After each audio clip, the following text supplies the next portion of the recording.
الشيطان اللعين الرجيم. بسم الله الرحمن الرحيم. الحمد لله رب العالمين. الحمد لله الذي لا يبلغ مدحته القائلون ولا يحصي نعمه العادون ولا يؤدي حقه المجتهدون الذي لا يدركه بعد الهمم ولا يناله غوث الفتن الذي ليس لصفته حد محدود ولا نعت موجود ولا أجل ممدود ولا وقت معدود فطر الخلائق بقدرته ونشر الرياح برحمته وابتدأ بالصخور ميدان أرضه ثم الصلاة والسلام على أشرف الأولين والآخرين خاتم النبيين الذي دنا فتدلى فكان قاب قوسين أو أدنى حبيبنا وحبيب إله رب العالمين أبي القاسم محمد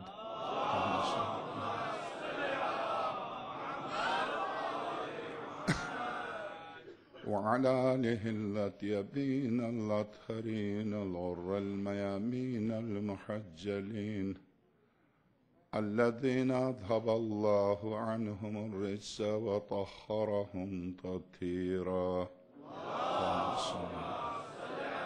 محمد واللعنة الدائمة على أعدائهم أجمعين من أول يوم ظلمهم إلى لقاء يوم الدين. وبعد فقد قال الحكيم في محكم كتابه العظيم ومبرم خطابه الكريم قوله الحق وهو أصدق القائلين. بسم الله الرحمن الرحيم. اهدنا الصراط المستقيم صراط الذين أنعمت عليهم غير المغضوب عليهم ولا الضالين.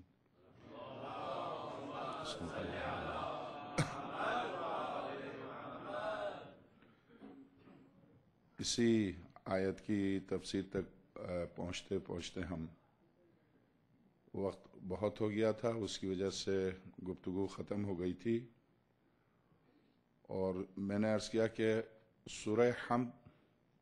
سورہ مبارکہ حمد پورے قرآن کے مقابلے میں قرار دیا ہے خود قرآن کریم نے.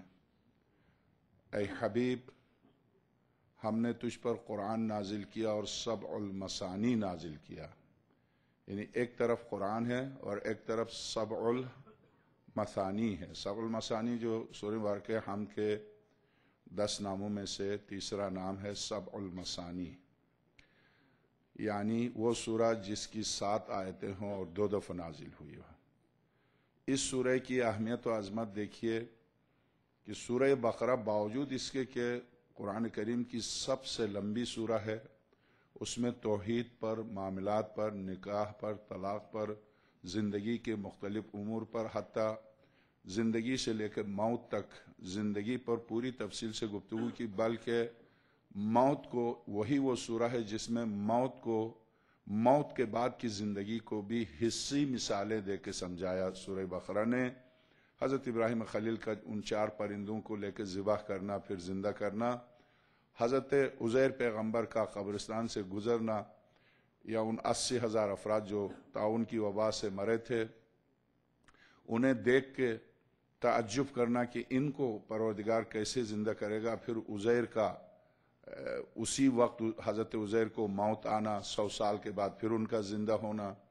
یہ ساری حصی مثالیں قرآن کریم نے سورہ مبارکہ بقرہ میں دی. ان حصی مثالوں میں زندگی کی ابتدا سے لے کے اس زندگی کی انتہا تک اور پھر اس زندگی کی ابتدا تک ساری حصی مثالوں کے ذریعے اس سورہ مبارکہ نے ہمیں سمجھایا.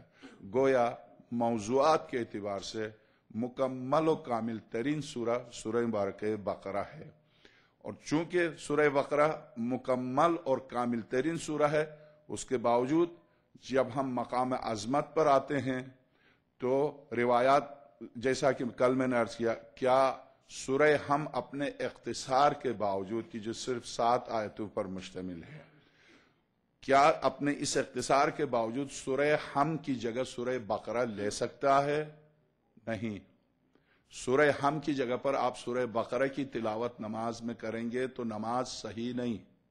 ہاں، سورہ ہم کے بعد دوسری سورہ کی جگہ پر آپ سورہ بقرہ کی تلاوت کیجئے، پورے قرآن کی تلاوت کیجئے، درست ہے، مگر سورہ ہم کی جگہ پر سورہ بقرہ کی تلاوت کریں گے تو سورہ بقرہ باوجود اپنے مضامین کے اعتبار سے مکمل ہونے کے سورہ ہم کی جگہ نہیں لیتا۔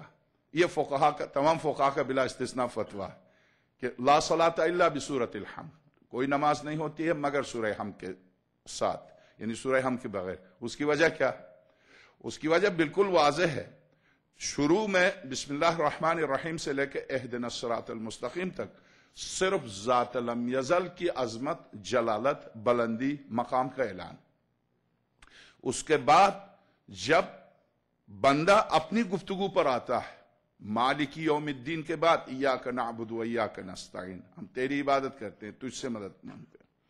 اس کے بعد اب جو دعا مانگ رہا ہے، ساری تعریفیں، اسی لیے مقام دعا میں شرط یہ ہے کہ انسان، اور اس شرط کو حضرت ام المومنین سے بھی روایت ہے، حضرت عائشہ سے، کہ میں جب بھی گھر میں سرور کائنات کو نماز شب پڑھتے ہوئے دیکھتی تھی تو جب بھی بارگاہ الہی میں ہاتھ اٹھا کے دعا مانگتے تھے تو دعا سے پہلے یہ ضرور فرماتے تھے کہ خدا کی تعریف، حمد و ثناء الہی، یا اللہ یا رحمان یا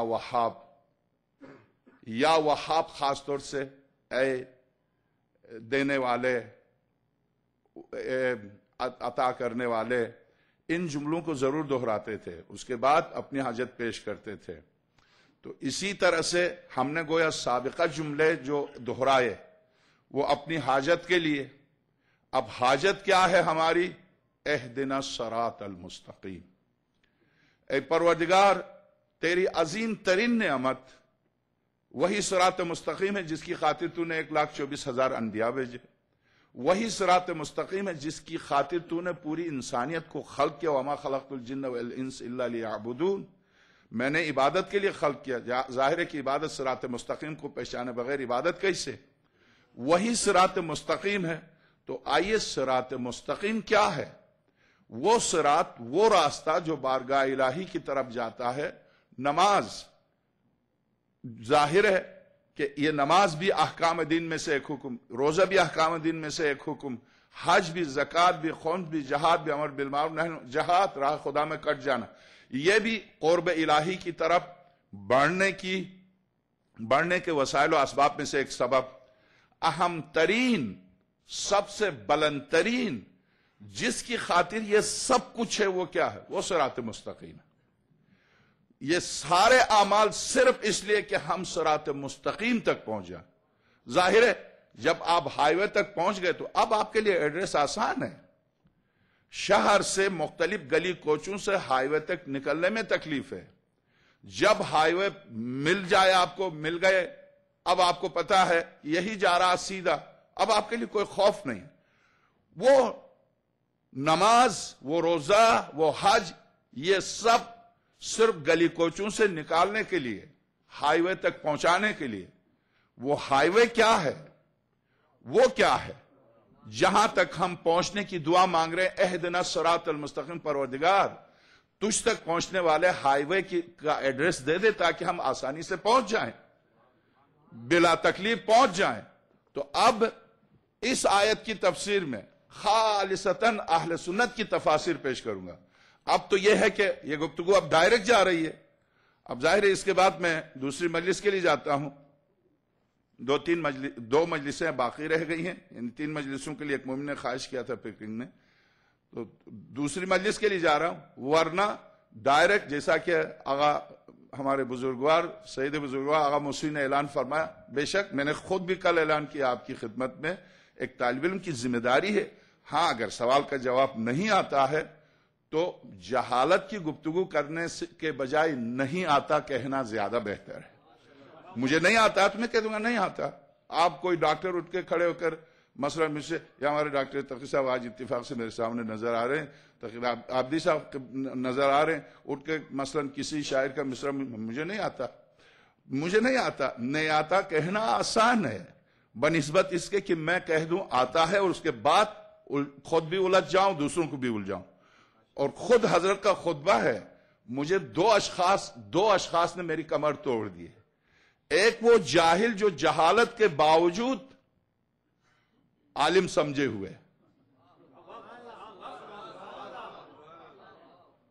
یاد رکھیے چونکہ جو جہالت کے باوجود جو عالم سمجھے اس کی جہالت کبھی دور نہیں ہو سکتی ہے، اور یہی چیز ہے جس سے مولا کائنات فرماتی اس نے میری کمر توڑ دی ہے، اس لیے کہ کبھی ہدایت پا نہیں سکتا جب تک میں اقرار نہ کروں کہ مجھ میں کمی ہے، اس وقت تک میں تلاش نہیں کر سکتا ہوں جو میں اپنی کمی کو پوری کر لوں۔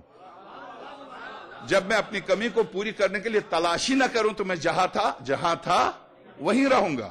تو ایسی صورت میں اسی لیے سعدی شیرازی کا یہ شعر، ہار کی درجہ، ہار کی ندانت و ندانت کی ندانت در جہل مرکب ابد الدہر بیمانت، جو شخص نہیں جانتا اور یہ بھی نہیں جانتا کہ وہ نہیں جانتا، نہیں جانتا ہے مگر یہ بھی نہیں جانتا کہ وہ نہیں جانتا، در جہل مرکب ابد الدہر بیمانت، یہ شخص جہالت کی تاریکی میں ہمیشہ رہے گا، کبھی نور علم کی طرف آ ہی نہیں سکتا۔ اس لیے جو سوال کرنا بے شک ہر سامع کا، سننے والے کا حق ہے، چونکہ ایسا نہیں ہے کہ ہر بات آپ ممبر سے سن لیں اور ہر سنی ہوئی بات حق ہو، عین ممکن ہے میں اور مجھ جیسے جو بھی آتے ہیں آپ کی طرح جذبات ان کے بھی وہی جذبات ہیں، وہی دماغ ہے، وہی عقل ہے، کم و زیاد ہر ایک کا فرق ہے ضرور ہے، مگر یہ کہ ہو سکتا ہے جذبات میں کوئی چیز غلط ہو، کوئی چیز اشتباہ ہو، یا روایت سمجھنے میں یا آیت سمجھنے میں، یا آپ نے مثلا سنتے وقت آپ کو غلط فہمی ہوئی ہو۔ مثلا ایک صاحب، وہ مثال چونکہ سرور کائنات کی زندگی کی مثال تو میں نے دی، سورہ واقعہ محمد صلی اللہ علیہ وآلہ وسلم، سرور کائنات کے نام سے جو سورہ ہے اس میں خود قرآن کریم نے ارشاد فرمایا، ماذا قال رسول اللہ آنفا، یہ جو سوال کر رہا وہ بھی بیٹھا ہوا تھا۔ اس کی تفسیر دیکھیے گا، سورہ سرور کائنات کے نام کی جو سورہ اس کی تفسیر اٹھا کے دیکھیے گا، اس آیت کی تفسیر ماذا قال رسول اللہ آنفا، کیا کہا بھی رسول خدا نے، یہ شخص جو پوچھ رہا ہے وہ بالکل سرور کائنات کے پاس بیٹھا ہوا تھا۔ اس وقت چونکہ اس طرح سے نہیں ہوتا تھا، گول دائرے میں بیٹھتے تھے، گول دائرے میں بیٹھنے کا طریقہ بھی سرور کائنات کی ایجاد ہے تاکہ کسی کو دولت و ثروت و شہرت والا دماغ میں یہ لے کے نہ آئے کہ میں ہوں، نہیں، وہی بیٹھ جائے جہاں بلال بیٹھا ہوا، بلال ہی کے پہلو میں بیٹھنا، کالا کالا تو گورا تو ہوگا، ابو لہب بہت سرخ و سفید تھا، کوئی فرق نہیں پڑتا، وہی بیٹھ جانا جہاں بلال بیٹھا۔ سرور کائنات کسی تکیے پر نہیں بیٹھتے تھے، تکیے لگا کے بیٹھے ہوئے اور مومنین آ کے پوچھ رہے ہیں، اور یہ کہاں سے شروع ہوا، کاش اس پر بھی ہمارے مودودی صحبت کرتے کہ گاؤں تکیے کی ابتدا کہاں سے ہوئی، بلکہ یہاں سے شروع کرتے کہ جس کو خطابت نہیں آتی تھی، بیٹھ تو گئے ہیں مقام رسالت پر، آپ تاریخ کوئی بھی تاریخ اٹھا کے دیکھیے گا، سب سے پہلے اسلام میں جس نے تنخواہ دے کے پیش نماز کو بٹھایا اور خطیب کو بٹھایا وہ کون ہے؟ کون ہے پتا؟ عمر، عجیب الخلقت شخص، تازہ مسلمان ہوا تھا ایک یہودی، اس کو باقاعدہ بیت المال سے پیسے دے کے خطابت کے لیے بٹھایا، چونکہ یہودی میں مشہور تھا خطابت میں، اس کی خطابت سے بہت متاثر ہوتے تھے حضرت عمر، اس کو مسجد پیغمبر میں اس کو خطابت کے لیے بیت المال سے پیسے دے کے بٹھایا۔ ابو ذر نے جب اس نے یہودیت کو اسلام میں داخل کرنے کی کوشش کی، دربار ہے حضرت عمر ہے، خلافت کا دربار ہے، مسلمان بیٹھے ہوئے، تو اس وقت بیت المقدس خانہ کعبہ پر گفتگو ہو رہی تھی، تو اس خطیب نے کہا کہ بیت المقدس کو بہت عظمت ہے، اس لیے کہ بیت المقدس ہی تو وہ جگہ ہے جہاں خدا نے اپنے قدم رکھے، جیسے ہی حضرت ابوذر نے سنا، ہاتھ میں عصا تھی، اس سے اس کو دھکا مارا، کہا چپ ہو جا یہودی، تو یہودیت کو اسلام میں داخل کر رہا۔ تو اچھا وہ تو خاموش ہو گیا، مگر چونکہ جو ان کی ضمانت دے کے لائے تھے وہ بولے تم چپ ہو جاؤ۔ بندے خدا یہ یہودی ہے، یہودیت کو اسلام میں داخل کر رہا۔ اسلام میں کوئی ایسا خدا نہیں جس کے پیر ہوں۔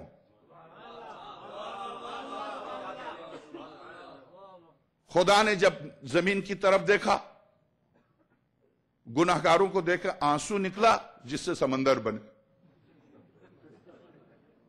اے بندگان خدا، اس طرح ذات لم یزل کے سلسلے میں حضرت ابوذر ایک ایک جملے پر ٹوکتے رہے، حکومت وقت حضرت ابوذر کو روکتی رہی بجائے اس کے کہ اس کو روکے۔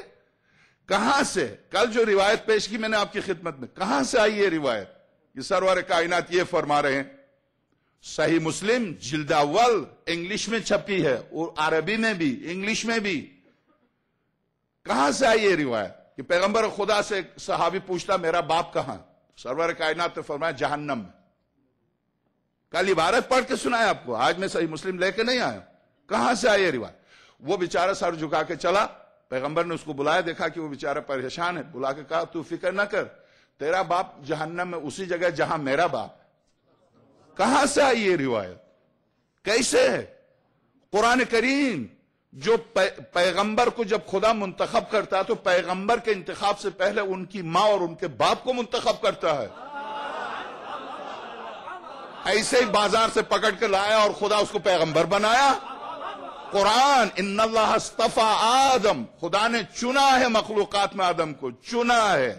وہ استفا کرتا ہے، وہ چنتا ہے خاندان کو، قبیلے کو۔ آپ جلال الدین سیوطی کی تفسیر در منصور اٹھا کے دیکھیے کہ سرور کونین کے بارے میں سرور کائنات نے فرمایا میرا نور نبوت کسی شرک میں ملوث کبھی نہیں ہوا۔ آدم سے لے کے عبداللہ تک میرا نور مسلسل ایک پاک و پاکیزہ رحم سے دوسرے رحم کی طرف منتقل ہوتا آیا۔ جلال الدین سیوطی مالکی ہے، یہ اہل سنت سے تعلق رکھتا ہے۔ آخر مسلم کی یہ روایت جلال الدین سیوطی کی اس روایت سے آپ کیسے ملائیں گے؟ جلال الدین سیوطی کہتا ہے کہ پیغمبر خدا کا آبا و اجداد سب مسلمان مومن تھے، اور مسلم کہتا نہیں پیغمبر کے والد اور والدہ غیر مسلم تھے۔ کہاں سے؟ کیا کریں گے آپ؟ کیا جواب ہے آپ کے پاس اس عیسائی کے لیے جہاں دنیا عیسائیت میں آپ کے بچے پڑھتے ہیں؟ کوئی عیسائی بچہ آپ کے بچے سے سوال کرے تیرے قرآن نے میرے نبی کی شرافت و فضیلت کو اس طرح سے بیان کیا کہ تیرا قرآن یہ کہتا ہے کہ میرے نبی کی ماں کے بارے میں یا مریم ان اللہ اصطفاک وطہرک، سورہ آل عمران، ملائکہ بذات خود میرے نبی کی ماں سے گفتگو کرتے اور کہتے ہیں مریم تجھے خدا نے چنا، پاک کیا اور پھر چنا، اور ایسا چنا کہ علی نساء العالمین، تمام خواتین عالم پر چنا۔ جب ایک عیسائی قرآن کو لے کر آئے اور کہہ دے پڑھ لے قرآن اور دیکھ لے میرے نبی کی ماں، اور پڑھ لے بخاری دیکھ لے اپنے نبی کی ماں، کیا جواب ہے؟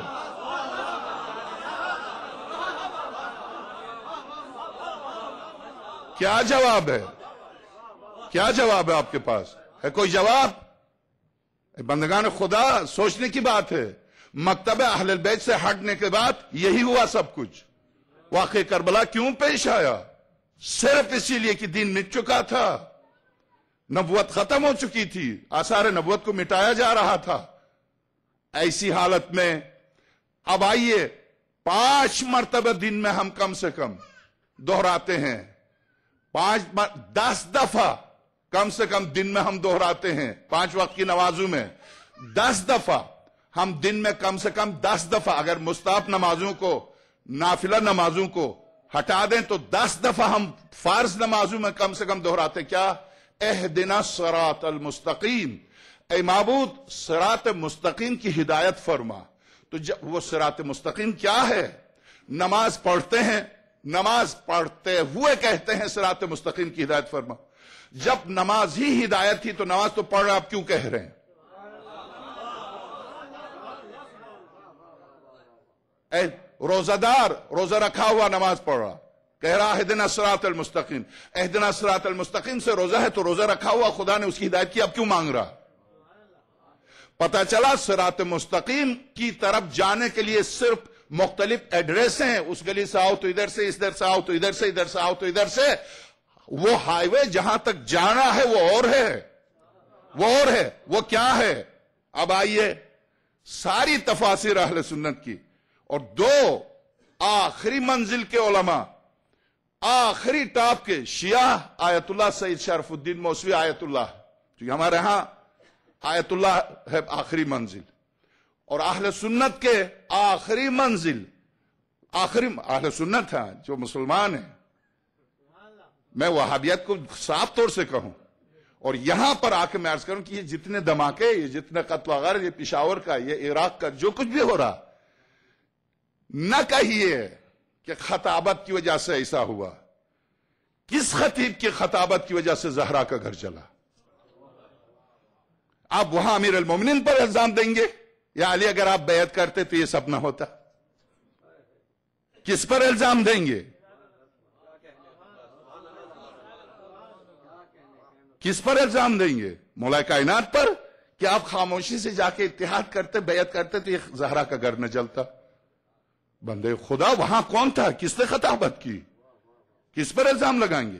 نہ لگائیے الزام. یہ ہونا ہے آپ کے ساتھ، ہونا ہے میرے ساتھ. واقعاً جو یہاں نوحہ پڑھ رہا تھا اس کا دوسرا مصرع، پہلا مصرع قلم لینے میں مجھے دیر ہو گئی، ابھی جو پڑھ رہا تھا بہت پسند آیا یہ مصرع. دوسرا مصرع اگر میں نے غلط لکھا تو وہ مجھے معاف کر دے اور شاعر بھی معاف کر دے. آنا ہو جسے، آنا ہو جسے سر پر کفن باندھ کے آئے، آنا ہو جسے سر پر کفن باندھ کے، یہیں ابھی پڑھ کے گیا، آنا ہو جسے سر پر کفن باندھ کے آئے، جائے شہادت ہے عزاداری حسین. میدان شہادت ہے عزاداری حسین. میدان شہادت ہے یہ، جس کو آنا سر پر کفن باندھ کے آ جائے. خود آقا حسین کا تذکرہ خود کیا ہے؟ ظالموں کی مذمت ہے. مظلوم کی داستان سنانا خود ظالم کی مذمت ہے. مظلوم پر درود بیچنا خود ظالم پر لعنت ہے. کیا کریں گے آپ؟ ایک صلوات بھیجیے.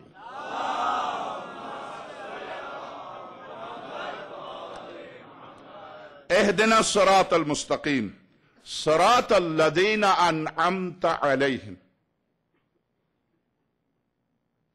ان اصحابی کالنجوم، میرے اصحاب مثل ستاروں کے، مہما تدیتم اہتدیتم، ان میں سے جس کی اقتداء کرو ہدایت پا جاؤ گے.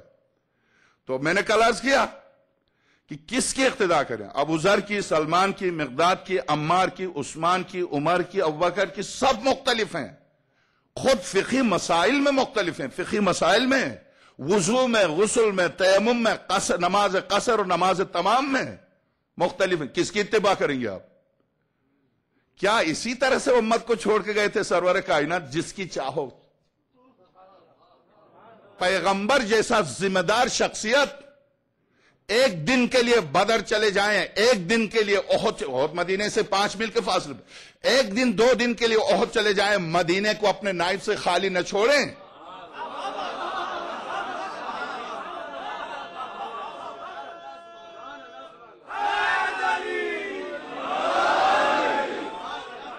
میں تو اس صراط مستقیم پر آج بھی شاید رک جاؤں.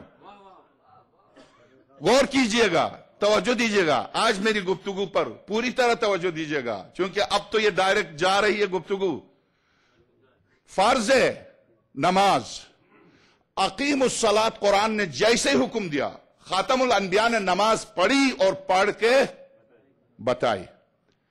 فرض روزہ، یا ایھا الذین آمنوا کتب علیکم الصیام کما کتب علی الذین من قبلکم لعلکم تتقون ایاما معدودات فمن کان منکم مریضا او علی سفر فعدۃ من ایام اخر الی آخر آیہ. فرض روزہ، قرآن نے کہا اے صاحبان ایمان، روزے لکھے جا چکے ہیں تم پر، ایسا نہیں کہ تم ہی پر لکھے.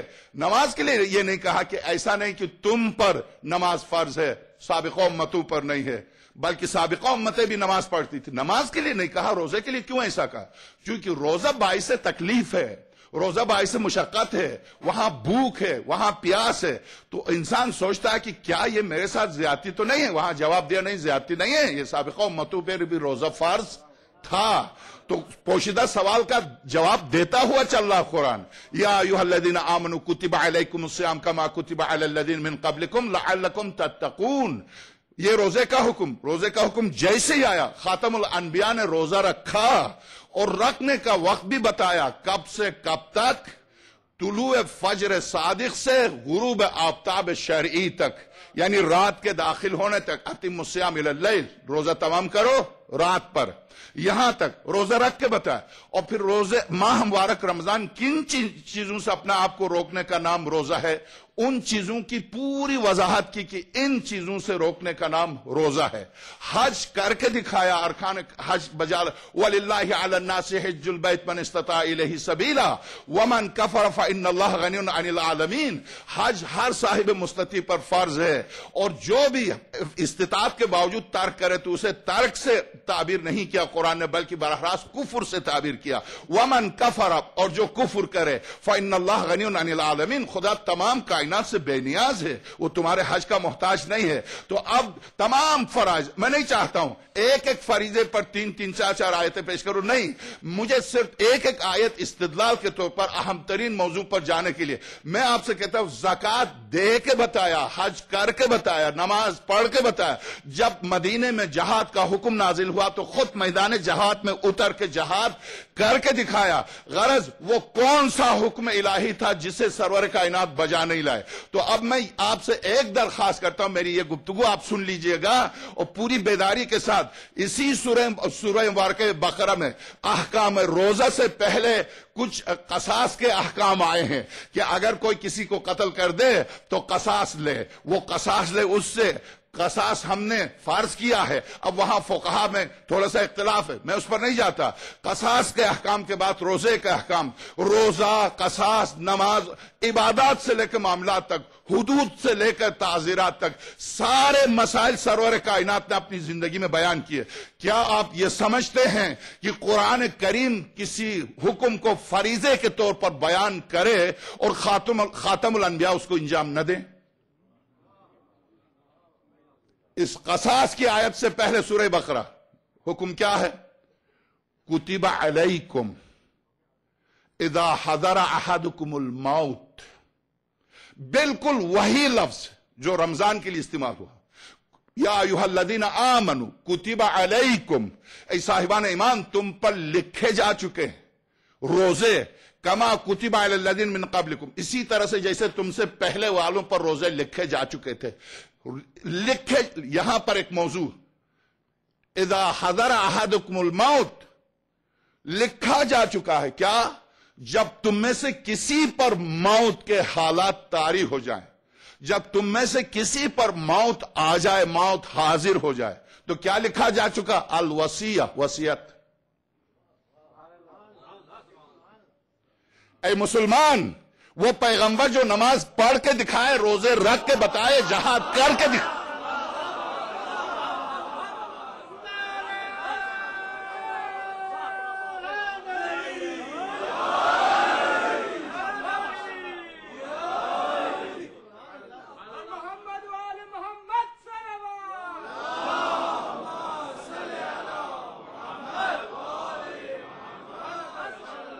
وصیت۔ آپ کو پتا آج بھی ہر قوم میں ہے وصیت، یہاں بھی ہر قوم میں مرنے والا وصیت کرے۔ وصیت کیسے ممکن ہے کہ قرآن اسے فرض سے تعبیر کرے اور سرور کائنات مجھ پر تو فرض قرار دے اور خود اس فرض سے؟ اگر پیغمبر نے وصیت کی ہے تو بتاؤ کون وصی ہے، وصیت نامہ کہاں؟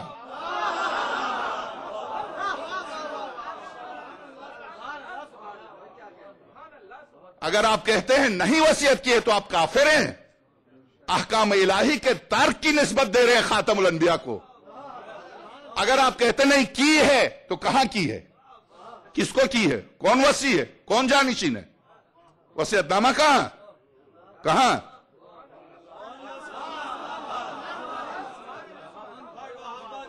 محمد بلندر سلام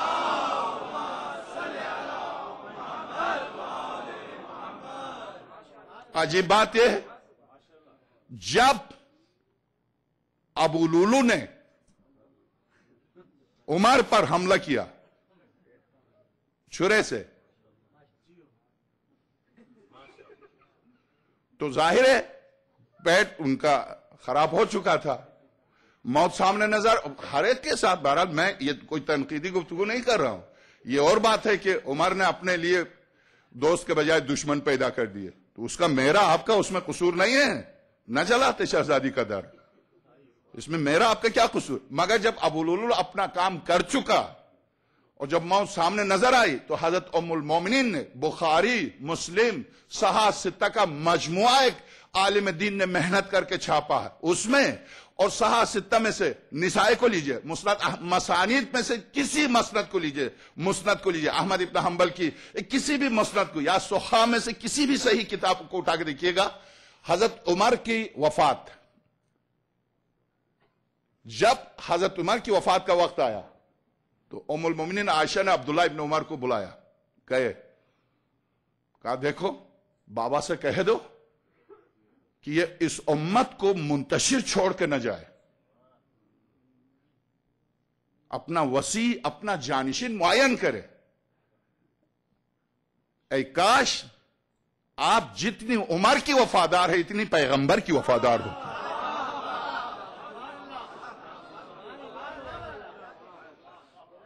عمر کو آپ نے یاد دلایا کہ آپ سے یہ نہیں ہو سکتا تھا پیغمبر خدا سے کہتی یا رسول اللہ بغیر وصیت کیے جا رہے؟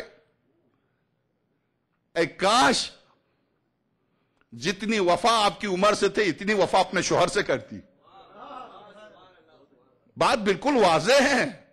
تو اب ایسی صورت میں آئیے پھر اس وصیت پر، خود آقا نے بھی وصیت پر گفتگو کی ہے، وہ پر لذت گفتگو اگر اس اشرے میں یہاں تک نہیں پہنچ سکا تو وہ گفتگو سننے کی، چونکہ دو آخری منزل کے علماء کی گفتگو ہے، مجھ جیسے ساتھی طلبہ کی گفتگو نہیں ہے یہ، اور میں کتاب سے اس لیے عبارت پڑھ رہا ہوں کہ دونوں علماء آخری منزل ہیں، ہماری مکتب کے بھی اس مکتب کے بھی۔ اس لیے اب آپ دیکھ لیجئے گا، اہدنا الصراط المستقیم صراط الذین انعمت علیہم، وہ کون سا ہائی وے ہے؟ کیا تمہیں نہیں پتا وہ ہائی وے؟ کیا تمہیں نہیں پتا وہ راستہ؟ کیا تمہیں نہیں پتا وہ صراط مستقیم؟ کیا تم نہیں جانتے ان لوگوں کو جن پر میں نے نعمتیں تمام کی؟ اے پروردگار ہدایت فرما میری صراط مستقیم کی، اور صراط مستقیم کون سا؟ صراط الذین، ان لوگوں کی راہ، الذین انعمت علیہم، جن پر تو نے نعمتیں نازل کی۔ یہ کون ہیں جن پر نعمتیں نازل کی؟ بس اب صراط مستقیم کو سمجھنا اتنا آسان ہے کہ اب گونگا، بہرا، کانا بھی ایڈریس پا سکتا ہے، اس لیے کہ اب تو صراط مستقیم کی تلاش نہ کیجئے، تلاش کیجئے ان کی جن پر نعمتیں تمام ہوئی ہیں۔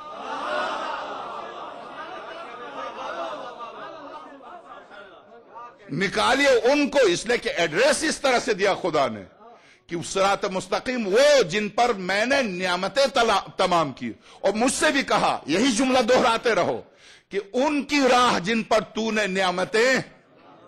تو اب کون ہے جن پر نعمتیں تمام ہوئی؟ اگلی آیت، صراط الذین انعمت علیہم، ان کی راہ جن پر، خداوندہ ہمیں راہ راست کی ہدایت کر، ان لوگوں کی راہ جن پر تو نے اپنی نعمتیں نازل فرمائی۔ اب آئیے، ثعلبی اہل سنت کا جلیل القدر مفسر محدث ثعلبی نے اپنی تفسیر میں بسلسلہ تفسیر سورہ فاتحہ ابو ہریرہ جیسے جلیل القدر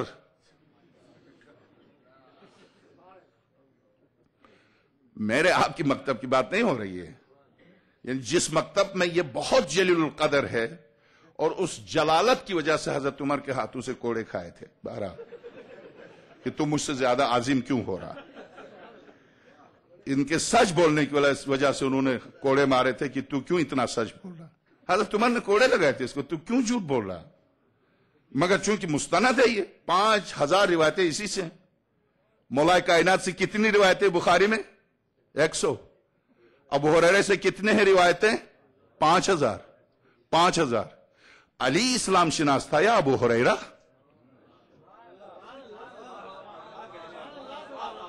دامنہ اسلام اور دامنہ رسالت میں علی کی تربیت ہوئی تھی ابو ہریرہ کی؟ غار ہرا سے لے کے سرور کائنات کو زمین کے حوالے کرنے تک کون سایہ کی طرح ساتھ تھا؟ ابو ہریرہ ساتھ تھا یا علی؟ سونے میں، جاگنے میں، جنگ میں، امن میں، سکون میں، مدینے میں، ہجرت سفر میں کون ساتھ تھا؟ یہ سن 8 ہجری کا مسلمان، 5000 روایتیں، وہ جو گود رسالت میں بیٹھ کر 5 سال کی عمر سے رسول کے ہاتھوں غذا کھا کے پلے.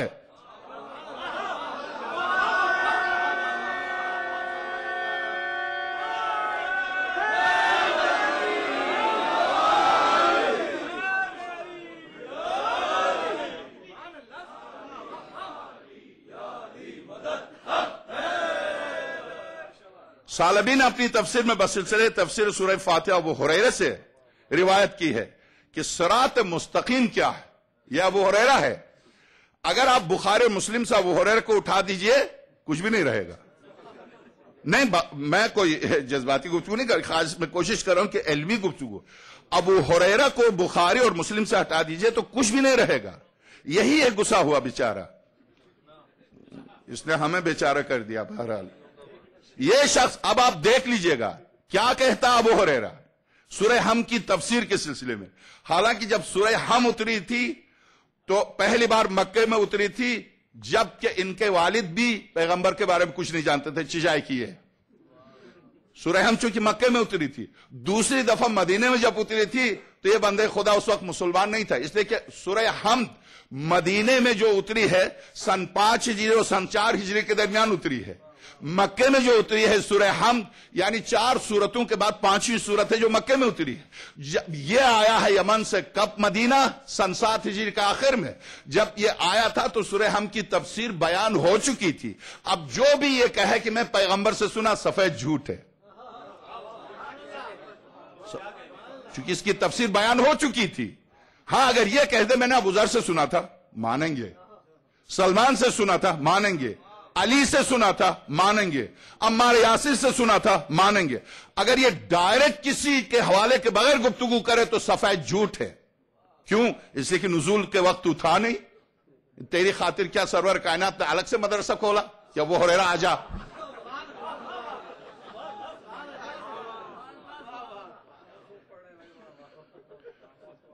صراط مستقیم سے مراد حضرت ابو ہریرہ. پھر آتے ہیں احترام پر،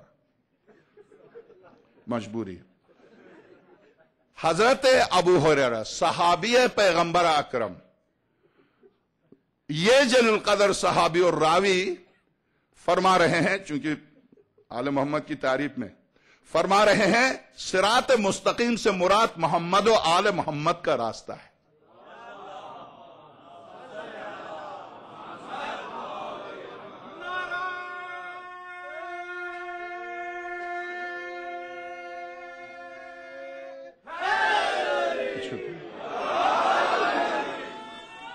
یہ ایک ہوئے. دوسرے وکیع ابن جراح سے اس آیت کی تفسیر میں مروی ہے. انہوں نے سفیان ثوری سے، انہوں نے سدی سے، انہوں نے اسبات اور مجاہد سے. اور مجاہد وہ شخص ہے جس کے بارے میں قطعاً آپ اف بھی نہیں کر سکتے، یعنی اہل سنت کے روات میں ان کی جلالت، ان کی قدر و منزلت، ان کی یعنی ان کا ثقہ ہونے میں بخاری کو کوئی شک و شبہ نہیں. ان کی پوری تفصیل دی ہے الاصابہ فی تمیز الصحابہ میں. ابن حجر مکی نے انہیں بہت مومن، متدین، متقی، پرہیزگار کہا. تو اس مجاہد نے یہ روایت نقل کی ہے مجاہد سے، اور انہوں نے جناب عبداللہ ابن عباس سے روایت کی ہے. اہدنا الصراط المستقیم کا مطلب یہ ہے کہ تم کہو اے بندگان خدا مسلمانوں، عبداللہ ابن عباس، اور ان سے نقل کرنے والا مجاہد، مجاہد سے نقل کرنے والے سارے روات میں نے آپ کی خدمت میں پیش کیے. تم کہو اس سارے مسلمانوں، نماز پڑھنے والوں کہو اہدنا الصراط المستقیم، اہدنا الصراط المستقیم تم کہو. جناب ابن عباس سے روایت کی ہے اہدنا الصراط المستقیم کا مطلب یہ ہے کہ تم کہو معبود محمد و آل محمد کی محبت کی طرف ہماری رہنمائی کر. محمد و آل محمد کی محبت کی طرف ہماری رہنمائی کر. کتنا بدقسمت ہے وہ شخص دن میں 10 دفعہ کہتے ہوئے بھی وہاں تک نہ پہنچے. یہ اہل سنت کے، یہ سارے روات اہل سنت کے، تفسیر اہل سنت کی. اب آئیے اہدنا الصراط المستقیم صراط الذین انعمت علیہم، یہ انعمت علیہم یہ کون ہے جن پر اس نے نعمتیں تمام کی؟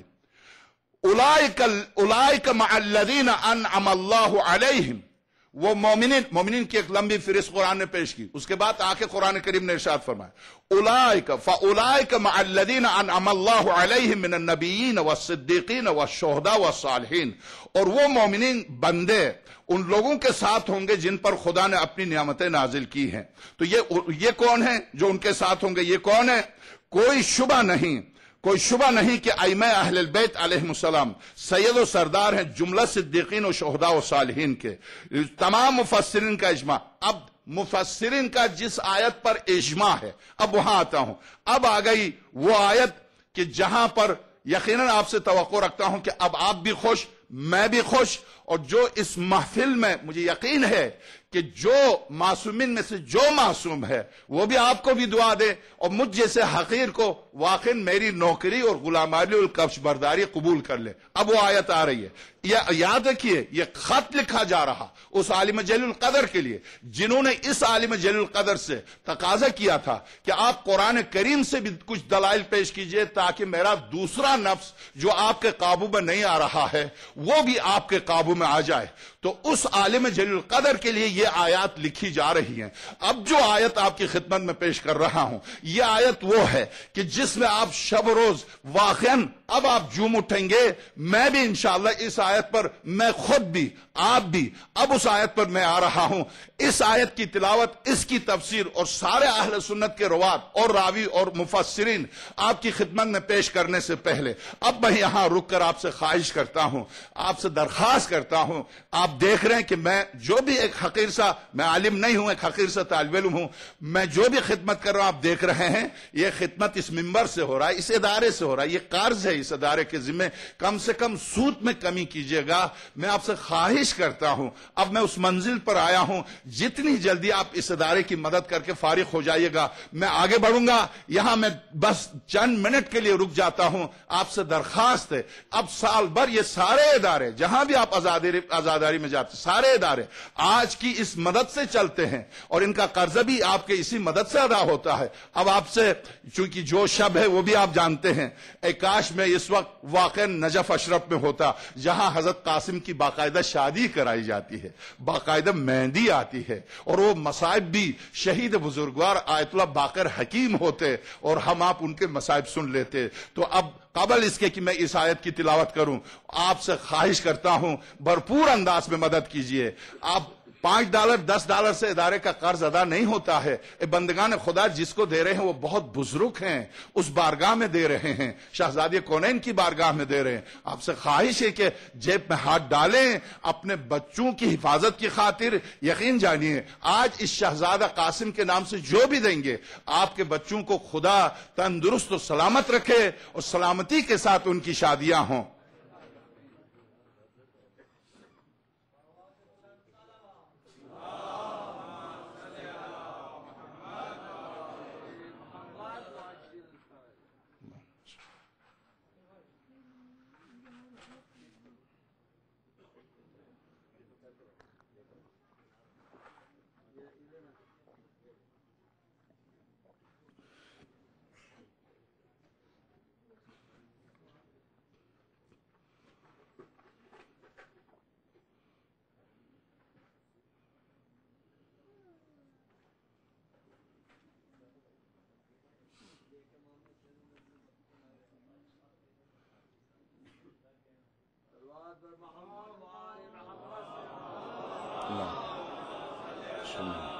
ادھر آؤ، ادھر لے جاؤ۔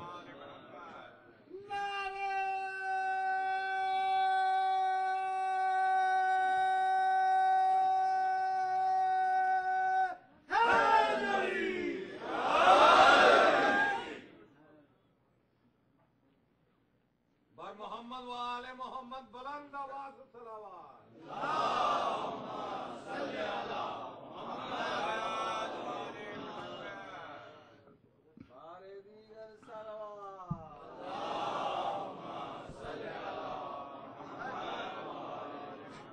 اب آئیے وہ آیت جو آپ کی بارگاہ میں اب تلاوت کرنے جا رہا ہوں۔ جل قدر عالم اس عالم کے لیے لکھتے ہیں کہ اہدنا الصراط المستقیم کی آپ سے درخواست کرتا ہوں کہ اس کی تفسیر ان تفاسیر میں ان راویوں کے تحت آپ ملاحظہ کیجئے گا کہ اہدنا الصراط المستقیم سے مراد کون ہے۔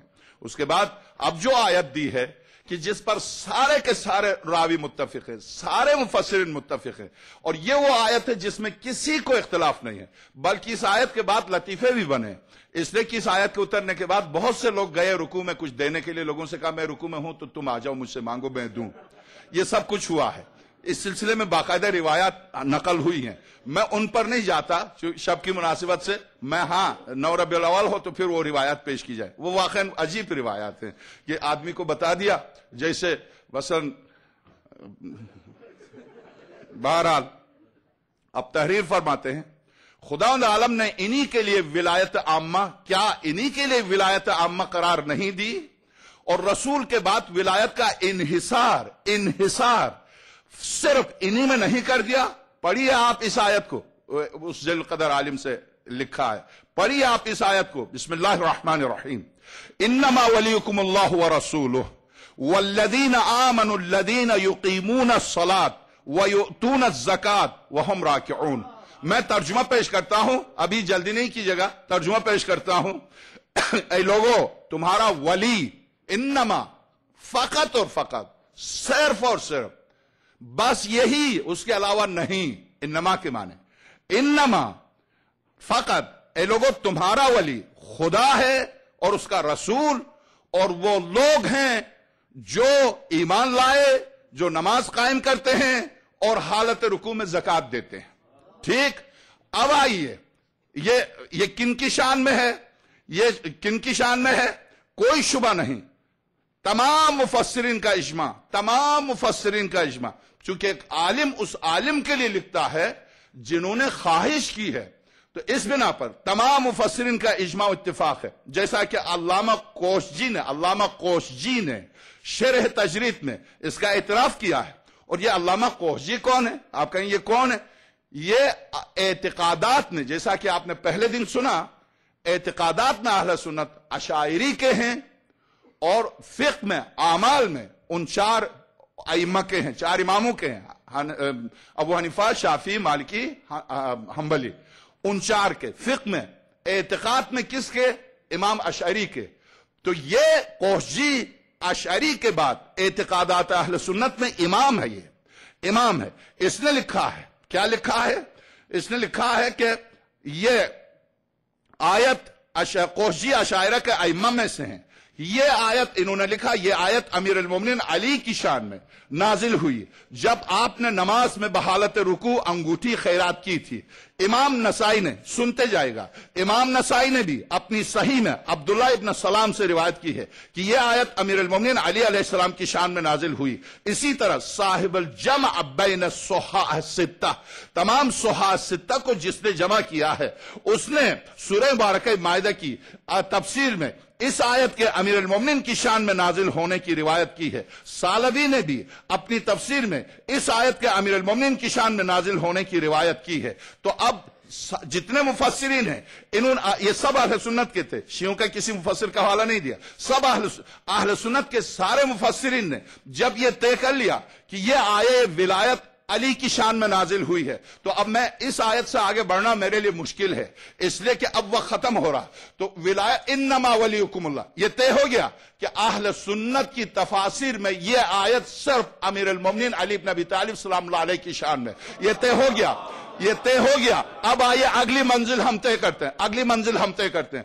آپ اس سے کیا استشہاد کرنا چاہتے ہیں؟ آپ اس سے ہمیں کیا بتانا چاہتے ہیں؟ میں یہ بتانا چاہتا ہوں کہ جب ولایت خدا کے لیے، خدا کے بعد اس کے رسول کے لیے، اور خدا کے رسول کے بعد اس کے لیے جس نے حالت رکوع میں زکوٰۃ دی، تو ولایت کیا ہے؟ ولایت کیا ہے؟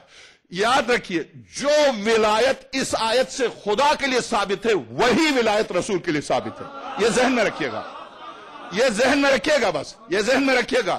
میں پوچھتا ہوں، جب ولایت خدا کے لیے ثابت ہے وہی ولایت رسول کے لیے ثابت ہے، اور وہی ولایت حالت رکوع میں زکوٰۃ دینے والے کے لیے ثابت ہے، تو جو شخص خدا کو پکارتا ہے اگر وہ رسول کو پکارے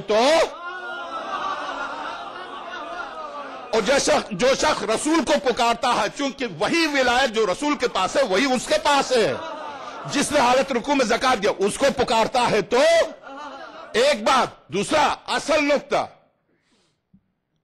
انما ولیکم اللہ، بندگان خدا، ولی صرف تمہارا خدا، ولی سے مراد، ولایت سے مراد یہاں حکومت ہے، حاکم صرف اور صرف خدا۔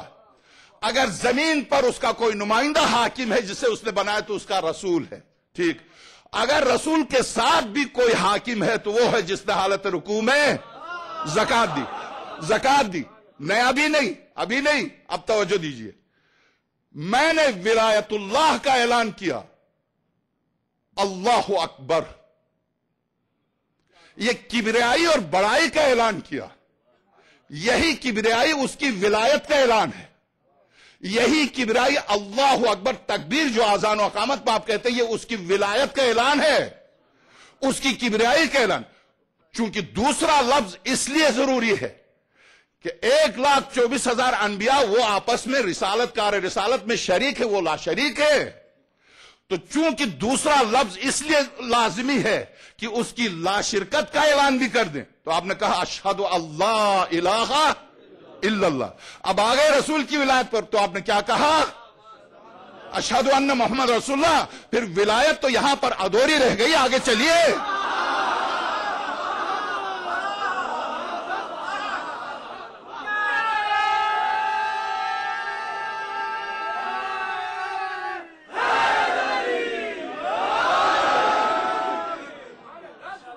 اب آئیے، خدا نے کہہ دیا صبح کی 2 رکعت نماز پڑھیے، آپ نے 1 رکعت پڑھ دی، بھاگ گئے، کیا ہو گئی نماز؟ خدا نے فرمایا ظہر کی 4 پڑھیے، 3 پڑھ کے چھوڑ کے چلے گئے۔ خدا نے کہا مغرب کی 3 ہے، 2 پڑھ کے چھوڑ کے چلے گئے، ہو گئی نماز۔ تو جب نماز 1 رکعت نہیں ہو سکتی ولایت، تیسری ولایت کے اعلان کے بغیر،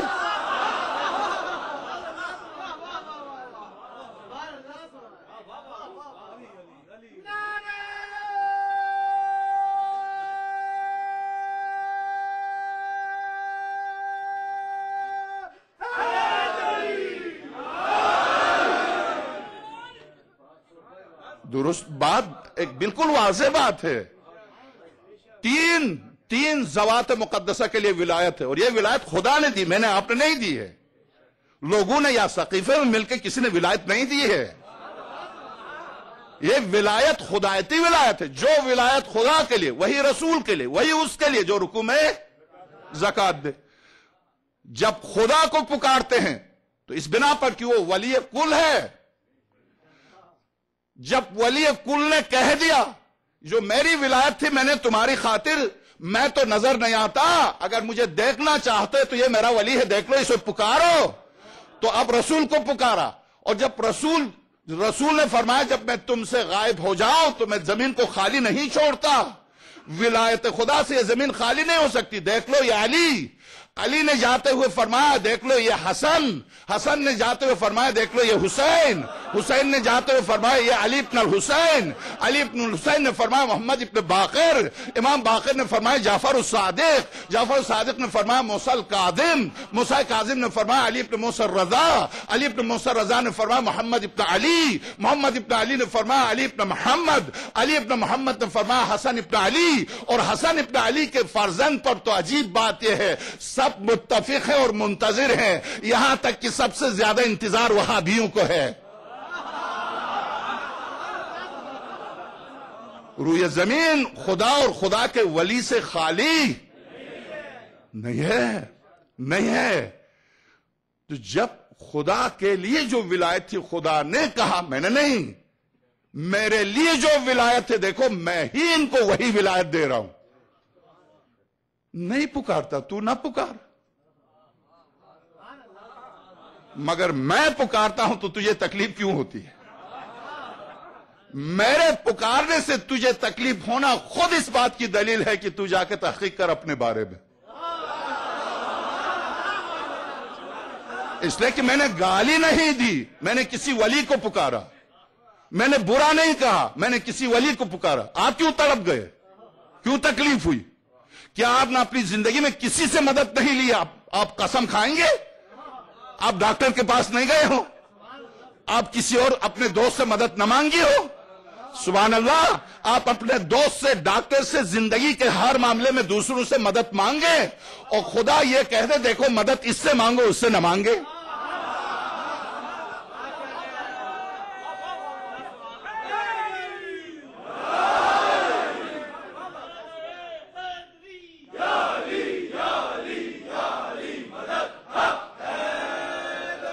کل آپ کی چھٹی ہے، اس لیے میں نہیں آگا، ہم خواب ڈرا رہے مومنین کو۔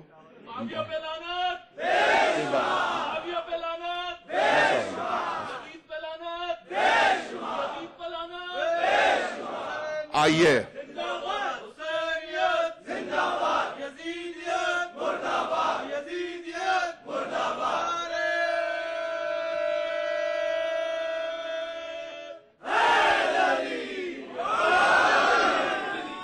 ایک دو آیتیں اور اس کے بعد ہماری گفتگو ختم ہو جائے گی۔ اے لوگو، تمہارا ولی خدا ہے اور اس کا رسول، اور وہ لوگ جو ایمان لائے اور جو نماز قائم کرتے ہیں اور حالت رکوع میں زکوٰۃ دیتے ہیں۔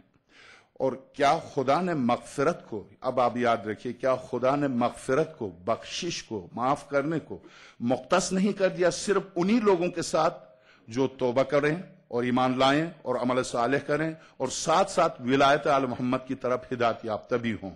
کیا قرآن کریم میں اس سلسلے میں آیت ہے؟ جی ہاں آیت ہے۔ وہ کون سی آیت ہے؟ انی لغفار، میں بہت زیادہ بخشنے والا ہوں۔ واقعا اس کے بخشنے کی وجہ سے ہم آپ موجود ہیں، ورنہ جہاں مجرم گناہ کرے وہیں پر ختم ہو جائے۔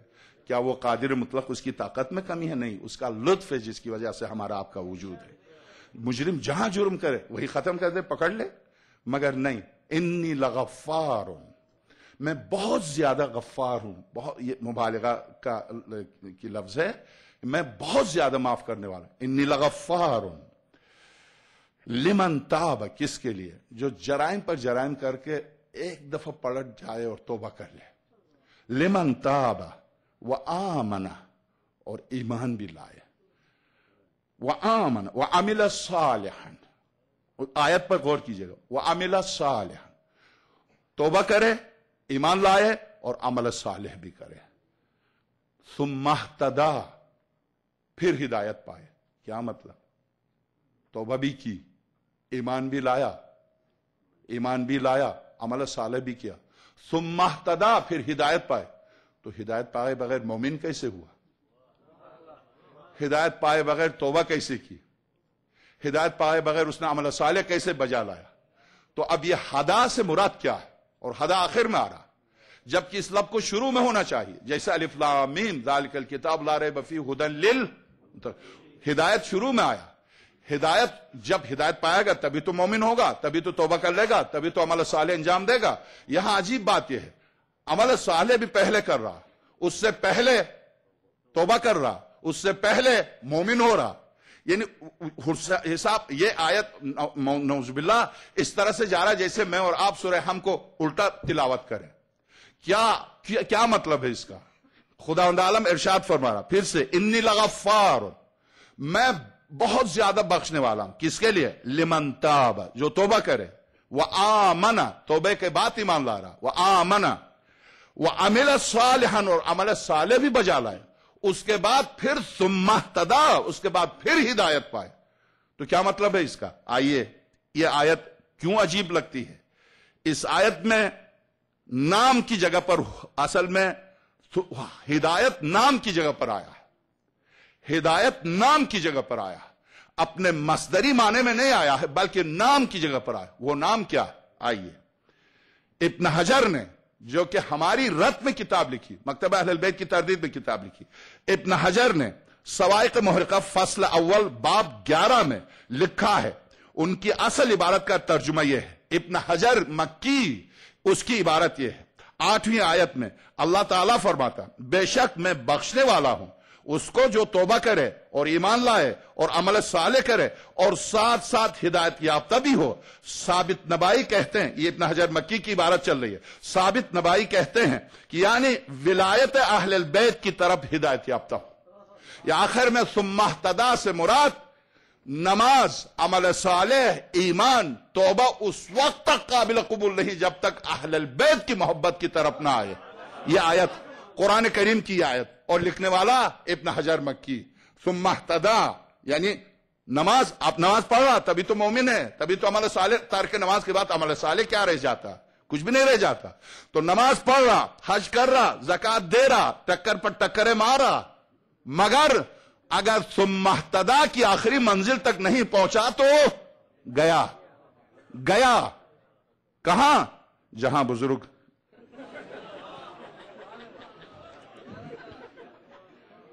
آیت میں اللہ تعالیٰ فرماتا بے شک میں بخشنے والا ہوں اس کو جو توبہ کرے، ایمان لائے اور عمل صالح اور ساتھ ساتھ ہدایت یافتہ بھی ہو. ثابت نبائی کہتے ہیں کہ یعنی ولایت اہل البیت کی طرف ہدایت یافتہ. اب یہ انہوں نے نقل کیا. اب آئے مکتبہ اہل البیت میں.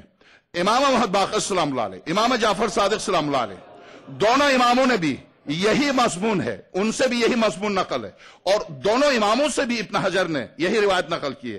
کہتے ہیں کہ اس قول کا بھی ذکر کیا ہے جو آپ نے حارث ابن یحییٰ سے فرمایا تھا کہ اے حارث، کیا دیکھتے نہیں کہ خداوند عالم نے کیوں کر شرط قرار دی ہے کہ انسان کو یہ شرط کیوں قرار دی کہ توبہ بھی کرے، ایمان بھی لائے، عمل صالح بھی بجا لائے. اس وقت تک یہ ساری چیزیں اسے نفع نہیں پہنچا سکتی جب تک ہماری ولایت کی طرف وہ راہ نہ پائے. پھر آپ نے اپنی اسناد سے امیر المومنین سے یہ روایت فرمائی کہ اگر کوئی شخص توبہ بھی کرے، ایمان بھی لائے، عمل صالح بھی کرے، اور اگر ہماری ولایت کی طرف ہدایت یافتہ نہ ہو اور ہمارے حق کو پہچانتا نہ ہو تو کوئی چیز بھی اس کے لیے فائدہ بخشش نہ ہوگی، بخشش کی قابل نہیں ہوگی. حافظ ابو نعیم نے بھی اپنی کتاب میں عون ابن ابی جعفر سے انہوں نے اپنی کتاب میں کہا انہی کی ولایت وہ امانت نہیں. اب کہتے ہیں کہ ہاں انہوں نے بھی یہی روایت نقل کی ہے. کس نے؟ حافظ ابو نعیم نے بھی عون ابن جعفر سے انہوں نے یہی روایت نقل کی ہے اپنے باپ سے. انہوں نے حضرت علی سے اسی مضمون کی روایت نقل کی ہے. امام حاکم نے امام باقر اور امام صادق صلی اللہ علیہما سے، ثابت بنائی، انس ابن مالک، ان حضرات سے بھی ہر شخص سے اس مضمون کی حدیث اور روایت کی ہے. اب یہ ختم. اب آئیے انا عرضنا الامانۃ علی السماوات والارض والجبال فابین ان یحملنها واشفقن منها وحملها الانسان انه كان ظلوما جهولا. ہم نے امانت کو آسمانوں، زمینوں اور پہاڑوں پر پیش کیا، سب نے اس کا بوجھ اٹھانے سے انکار کیا اور اس سے خائف ہوئے، اور انسان نے اٹھا لیا اور وہ ظالم و جاہل تو ہے ہی. یہ آیت دیکھیے، اس آیت کے معنی میں جو تفسیر صافی اور تفسیر علی ابن ابراہیم قمی میں بیان کیے گئے ہیں. نیز ابن باوی نے امام محمد باقر سلام اللہ علیہ سے اور امام صادق سلام اللہ علیہ سے روایت کی ہے، اور علامہ بحرینی نے اس آیت کی تفسیر میں کتاب غایت المرام باب 115 میں حضرات اہل سنت کی حدیثیں درج کی ہیں، اسے بھی ملاحظہ کیجئے گا. اب انہوں نے حوالہ دیا ہے، چونکہ اس آیت پر ہم گفتگو انشاءاللہ بعد میں آپ کی خدمت میں عرض کریں گے. وہ امانت کون سی تھی کہ جسے خداوند عالم نے آسمانوں پر پیش کیا، زمین پر پیش کیا، پہاڑوں پر پیش کیا. ان سب نے کہا ہم اس اہل نہیں ہے کہ اتنی عظیم امانت کو اٹھا لیں. تو انسان نے آگے بڑھ کے اس امانت کو اٹھانے کی ذمہ داری لی، اور انسان نے جب اٹھانے کی ذمہ داری لی تو خدا خود اس آیت میں ارشاد فرماتا ہے کہ انسان بڑا ظالم و جاہل ہے، اسے نہیں پتا تھا اس امانت کی کتنی عظمت ہے. اس نے اس امانت کو قبول کیا. وہ کون سی امانت ہے جسے انسان نے قبول کیا جبکہ پہاڑ بھی نہیں اٹھا سکتے تھے، جبکہ زمین بھی نہیں اٹھا سکتی تھی، جبکہ آسمان اتنے سیارے لیے ہوئے کھڑا آسمان نہیں اٹھا سکتا. یہ آسمان نہ اٹھا سکے، زمین نہ پہاڑ نہ اٹھا سکے، وہ کون سی امانت ہے؟ اس پر گفتگو ہماری کل. اب اس سے زیادہ میں آپ کا مزاحم نہیں ہونا چاہتا ہوں. بس وہ امانت کون سی ہے اس پر کل تفصیل سے گفتگو ہوگی. میرے عزیز، آپ غور کیجئے کہ ایک عالم جلیل القدر صرف اور صرف اہل سنت کی مستند ترین بنیادی کتابوں کے اسناد کے ذریعے اہل سنت کے ایک عالم دین کو خط لکھ رہا ہے. اور ان آیات کل نہیں پرسوں ہم اس آیات کے بعد نتیجہ کیا نکلا وہ پرسوں آپ کی خدمت میں عرض کریں گے انشاءاللہ، اگر خدا نے زندگی دی بحق زہرا سلام اللہ علیہ.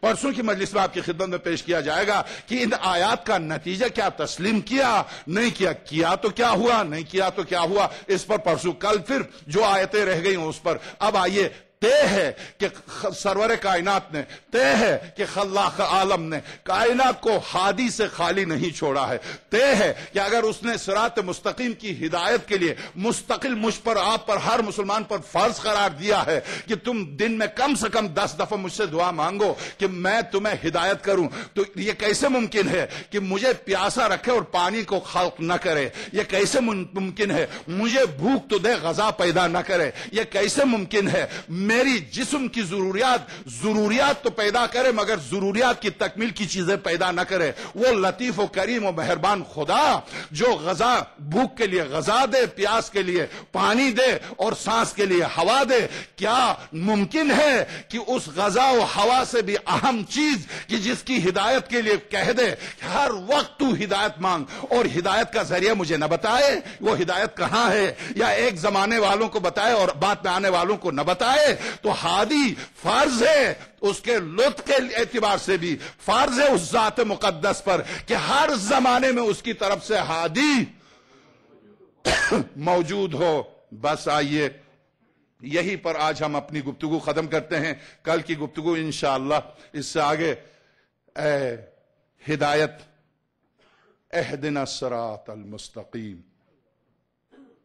اسی آیت کی تفسیر دشمنوں کے مقابلے میں، چونکہ خانوادہ رسالت سے تعلق رکھتے ہیں، آپ یہ شہادت پر جب گفتگو مصائب کے طور پر سنتے ہیں آپ، تو چونکہ خطیب و ذاکر کے لیے موقع نہیں ملتا کہ اس شہید کی زندگی کو پیش کرے، پوری زندگی کو، اور چونکہ ایک ماحول بنا ہوتا ہے تو ہم اپنی گفتگو کے اختتام پر آ کے صرف مصائب، ان کی زندگی کے مصائب کا حصہ پیش کرتے ہیں۔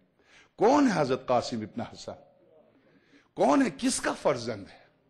حسن مجتبیٰ کا فرزند۔ حسن مجتبیٰ کون؟ وہی مسلم، صحیح مسلم۔ کون؟ وہ جو گود زہرا میں لوح محفوظ کا مطالعہ کرتا ہے، ماں کا دودھ پیتے ہوئے لوح محفوظ کا مطالعہ کرتا ہے۔ قاسم اسی علم الہی کی گود کا پروردہ ہے، وہی مکتب وحی کا نور نظر ہے۔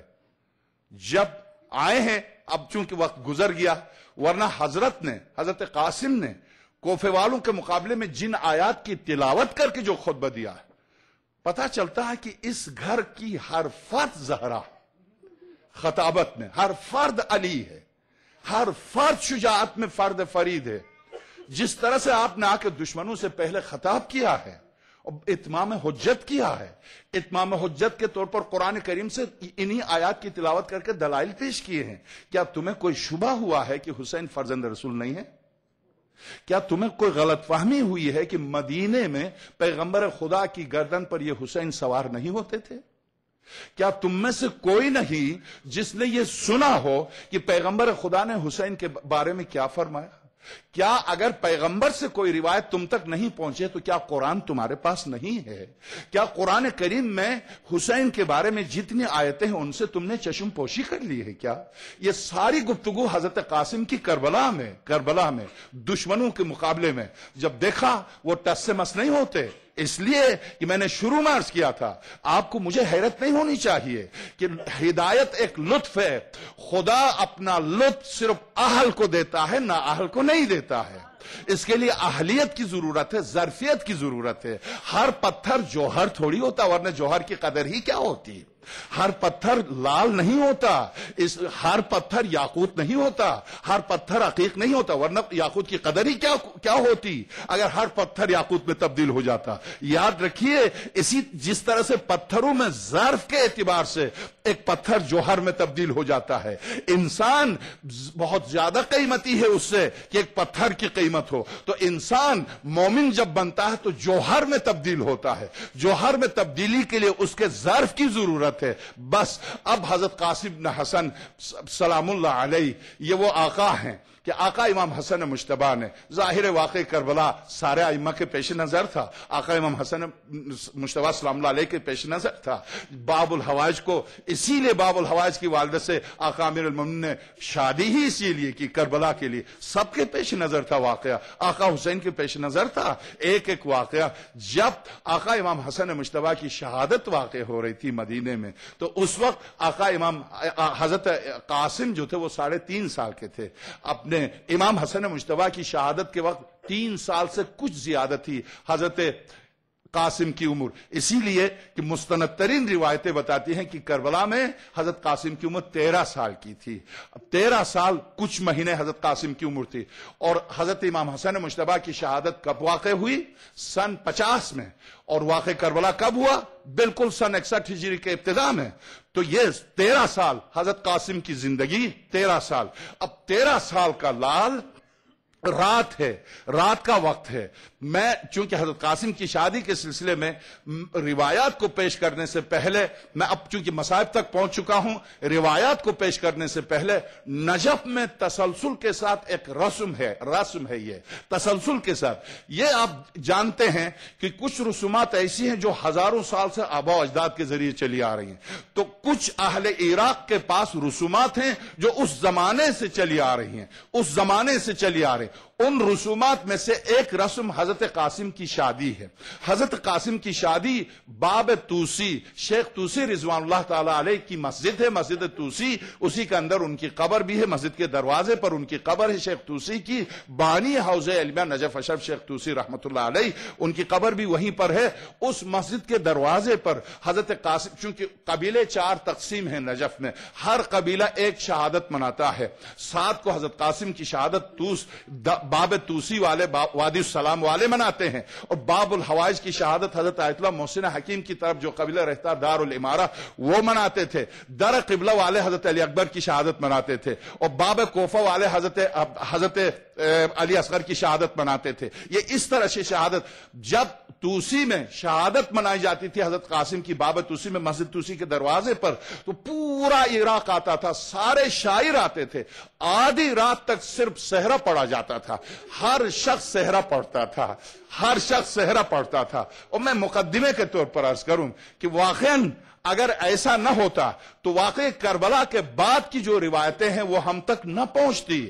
ایسا نہ ہوتا اس لیے کہ ایک شادی میں، واقعی کربلا کے بعد ایک شادی میں مدینہ منورہ میں مستند ترین روایت ہے، یہ اس سے انکار نہیں کر سکتے ہم، مستند ترین روایت ہے. ایک شادی میں میرے آپ کے چوتھے امام کو دعوت دی. ایک بہت مخلص مومن تھا، اس کے اکلوتے بیٹے کی شادی تھی. اس نے یہ سوچا کہ میرے آقا امام کو بلا لوں گا، اپنے دست امامت سے میرے نور نظر بیٹے کے سر پر صحرا رکھ دیں گے، برکت ہوگا، اور اس سے میرے بیٹے کے لیے بھی سلامتی ہوگی، میرے گھر میں بھی برکت ہوگی. اس بیچارے کے ذہن میں خوشی تھی، اس بیچارے کے ذہن میں عقیدت تھی. وہ اب نہیں سمجھ رہا تھا کہ حضرت کو بلاؤں گا تو حضرت کو کیا تکلیف ہوگی. اس نے جا کے حضرت سے درخواست کی، مولا میرا اکلوتا بیٹا ہے، آپ کا غلام ہے، آپ کا نوکر ہے، اس کی شادی ہے، اگر آپ شرکت فرمائیں، آپ تشریف لائیں تو میرا گھر آپ کے نور سے منور ہو جائے گا، اور آپ دست مبارک سے صحرا رکھ دیں. تو اگرچہ حضرت نے فرمایا، اے مومن، کربلا کے بعد میں کس طرح سے شادی میں شریک ہو سکتا ہوں، مگر چونکہ تیرا اعتقاد، تیرا عمل مجھے مجبور کر رہا ہے، میں آ جاؤں گا، میں تیرے بیٹے کی شادی میں آ جاؤں گا. جب تم تیار کرنا تو مجھے بلا لینا. حضرت کو بلا لیا، حضرت تشریف لے گئے. جب حضرت تشریف لے گئے تو اب پورا قبیلہ ہے، پورے دوست احباب ہیں، 200-300 سے اس کا گھر اور باہر تک بھرا ہوا ہے. بٹھایا سامنے دلہے کو، نوجوان دلہے کو بٹھایا اور صحرے کو لے کے آیا کہ آقا اپنے دست مبارک سے صحرا میرے آپ کے اس غلام کے سر پر رکھ دیں. بس عزیزو، چونکہ آگے بھی مجھے تھوڑے سے مسائل پڑھنے. جیسے ہی میرے آقا زین العابدین نے صحرا اٹھایا، بس ہاتھ میں صحرا اٹھاتے ہی صحرے کی طرف دیکھا، اب ایک جملہ فرمایا، ہائے قاسم. یہ جملہ میرے چوتھے امام نے فرمایا. اس کے بعد تڑپ کے حضرت روئے. جب حضرت تڑپ کے روئے تو پورا گھر رویا، اور جب پورا گھر رویا، وہ خوشی کا گھر جب ماتم میں تبدیل ہوا. سب میرے چوتھے امام جب روتے تھے تو درختوں سے آواز آتی تھی، فرزند رسول خدا آپ کو صبر دے. جب میرے چوتھے امام رونے لگے تو ایک مرتبہ سارا گھر رونے لگا، اور جب سارا گھر ماتم میں تبدیل ہوا تو کیا ہوا، جیسے ہی رو کے کافی دیر کے بعد جب سر اٹھایا تو دیکھا میرے چوتھے امام سر محفل نہیں ہے، جگہ امام کی خالی ہے. وہ اٹھا دیکھنے کے لیے کہ آقا گئے کہاں، اور جب اس نے غور سے دیکھا تو میرے آقا جا کے کہاں بیٹھے تھے؟ جہاں جوتیاں اتاری جاتی ہیں وہاں جا کے بیٹھ گئے تھے، جہاں جوتے اتارے جاتے وہاں بیٹھ گئے تھے۔ اس نے فوراً جا کے ہاتھ جوڑے اور سر قدموں پر رکھ دیا، مولا آپ یہاں بیٹھے ہیں؟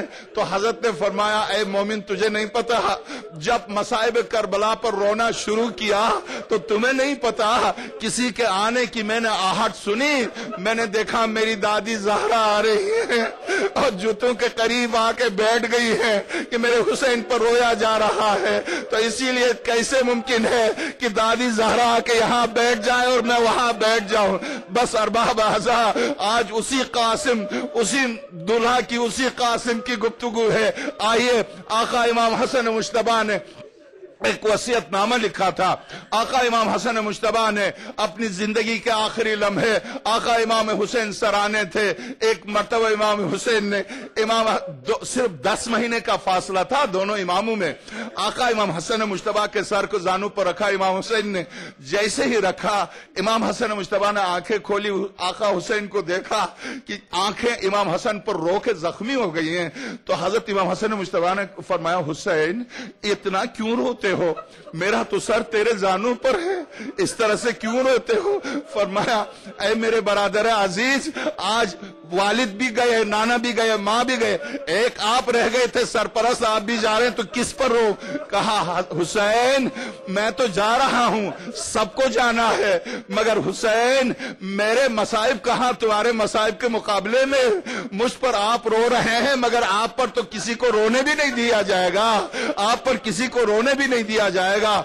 جب آقا امام حسن مجتبی نے وصیت شروع کی تو وصیت کرتے کرتے 3.5 سال کے بچے کو بلایا۔ بس میرے عزیز مجھے ناممکن ہے کہ آقا قاسم کی شہادت بیان کرنا مشکل ہے، میں اتنی سی بات عرض کر دوں، 3.5 سال کے معصوم بچے کو بلایا، اور بلانے کے بعد حضرت امام حسن مجتبی فرماتے حسین میری اور اگر کوئی بڑی قربانی نہیں تو یہ میرا 3 سال کا بچہ ہے، اسے قبول کیجئے حسین، میں نے کربلا کی خاطر اس کو رکھا ہے قاسم کو۔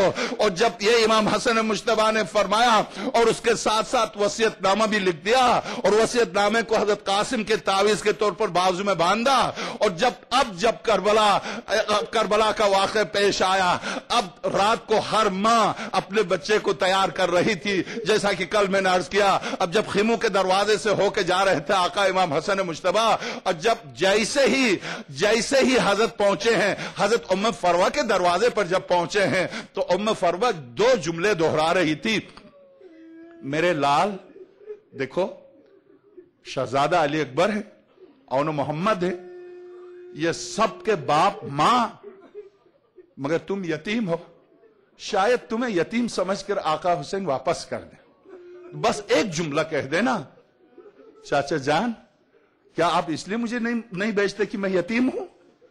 اگر اس بات پر بھی حسین نہ مانے تو بس یہ کہہ دینا چاچا میں جا رہا ہوں، میں اپنی بیوہ ماں کو لے کر آؤں گا، اب میری ماں آ کے آپ سے درخواست کریں گی کہ میرے لال کو اجازت دیں۔ جیسے ہی خیمے کے دروازے پر یہ جملے سنے آقا ابا عبداللہ الحسین نے پلٹ کے آئے اور دیر تک روتے رہے۔ صبح عاشور کو جب آقا ابا عبداللہ الحسین کی بارگاہ میں آئے ہیں قاسم، تو پہلے خیمے کے دروازے پر نکلی حضرت ام فروہ نکلی، اور نکلنے کے بعد قاسم کو اشارہ کیا میرے لال میں دروازے پر ہوں، میں اس وقت تک اندر نہیں جاؤں گی جب تک حسین آپ تجھے اجازت نہ دے۔ اب جب یہ گئے ہیں آئے ہیں آقا حسین کی بارگاہ میں، آقا کرسی پر بیٹھے ہوئے تھے، قاسم کو آتے دیکھا تو یہ صاحب ریاض القدس نے بھی لکھا، یہی روایت صاحب شیخ عباس قمی نے نفس المحموم میں لکھا، یہی روایت سید مرتضیٰ جیسے جلیل القدر عالم دین نے لہوب میں لکھا ہے۔ کیا لکھا ہے؟ لکھتے ہیں کہ یہ واحد نوجوان ہے جس کو گلے سے لگا کے امام حسین پر غشی طاری ہوئی ہے، یہ صرف قاسم ہیں جن کو سینے سے لگا کے اتنے روئے ہیں کہ دونوں غش طاری ہو گئی تھی۔ کیوں؟ اس لیے کہ بالکل مجسم امام حسن مجتبی تھے، شکل میں، صورت میں، سیرت میں امام حسن مجتبی تھے۔ ایک تو امام حسن